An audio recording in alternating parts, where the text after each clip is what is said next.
Welcome. In this video, I'll show you how to open up Crosshair X settings. Okay, you actually have multiple settings right here. So first one is your Crosshair settings. Let's say you have selected a crosshair right here, maybe this one, and you wanted to edit it. Okay, to go ahead over to its settings, you need to go to the left panel and click on Designer.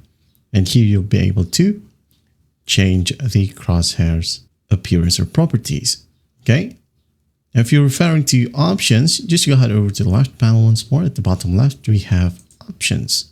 Okay, you can go ahead and change the language, crosshair size, sounds, hardware acceleration, crosshair animations, control support, and so on and so forth. Okay, also for recording and streaming, you have the display capture right here, or how to add it into your streaming platform, the streamer server, media source, and NVIDIA Shadow Play. That's basically it.